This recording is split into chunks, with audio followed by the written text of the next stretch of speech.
বাঁকুড়া জেলা পুলিশের পক্ষ থেকে মাধ্যমিক এবং উচ্চ মাধ্যমিকের কৃতীদের সম্বর্ধনা। বুধবার বাঁকুড়ার পুলিশ লাইনে একটি অনুষ্ঠানের মাধ্যমে মাধ্যমিক এবং উচ্চ মাধ্যমিকে বাঁকুড়া জেলায় যারা মেধা তালিকায় প্রথম 10 স্থান পেয়েছে এমনই মাধ্যমিক এবং উচ্চ মাধ্যমিক পরীক্ষায় 46 জন কৃতী মেধাবীদের সম্বর্ধনা দেওয়া হলো। এই সম্বর্ধনা দেওয়া হয় বাঁকুড়া জেলা পুলিশের তরফ থেকে। মাধ্যমিক এবং উচ্চ মাধ্যমিকের মেধাবীদের পুরস্কার ও সম্বর্ধনা তুলে দিলেন বাঁকুড়ার পুলিশ সুপার বৈভব তিওয়ারি, অতিরিক্ত পুলিশ সুপার সিদ্ধার্থ দর্জি, অতিরিক্ত পুলিশ সুপার গ্রামীণ মাকসুদ হোসেন, এছাড়াও উপস্থিত ছিলেন অন্যান্য পুলিশ আধিকারিকেরা। সম্বর্ধনা পেয়ে খুশি কৃতী এবং কৃতীদের পরিবার পরিজনেরা। এই প্রসঙ্গে বাঁকুড়া জেলা পুলিশ সুপার বৈভব তিওয়ারি বলেন, আমরা সবসময় ছাত্রছাত্রীদের পাশে রয়েছি। পড়াশোনার বিষয়ে যদি কেউ কোনো সমস্যায় পড়ে তাহলে বাঁকুড়া জেলা পুলিশ সাহায্যের হাত বাড়িয়ে দেবে, এমনটাই জানিয়েছেন বাঁকুড়া জেলা পুলিশ সুপার।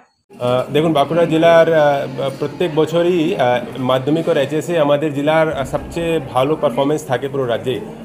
এইচএস আর মাধ্যমিকে এই বছরও অনেক ছাত্রছাত্রীরা খুব টপ 10-এর মধ্যে র্যাঙ্ক পেয়েছে। তার মধ্যে থেকে 46 টোটাল 33 মাধ্যমিক আর 13টা উচ্চ মাধ্যমিকের ছাত্রছাত্রীদেরকে আজকে আমরা এখানে বাঁকুড়া পুলিশ লাইনে একটা ছোট অনুষ্ঠান করলাম। সেখানে ওদেরকে সম্বর্ধনা জানালাম আমাদের ডিপার্টমেন্ট তরফ থেকে, গভর্নমেন্ট তরফ থেকে। আমরা ওদের ভবিষ্যের খুব ভালো হয় এই কামনা করে ওদেরকে সবাইকে সম্বর্ধনা দিয়েছি। তারা এসেছিল, ওদের বাবারা এসেছিলেন, কিছু গার্জিয়ান সবাই ছিলেন এখানে।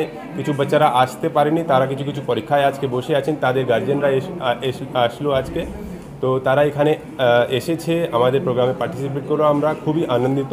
আর এই বাচ্চাদের জন্য আমরা খুব গর্বিত।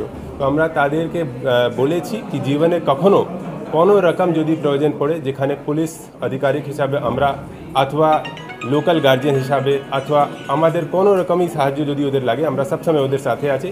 আর ফিউচারেও আরও অনেক পরীক্ষা ওদেরকে দিতে হবে, সেখানে ওদের যেন ভালো পারফরমেন্স থাকে এই আশাটা আমরা রাখলাম আর ওদেরকে আমরা আমাদের তরফ থেকে বার্তা দিলাম।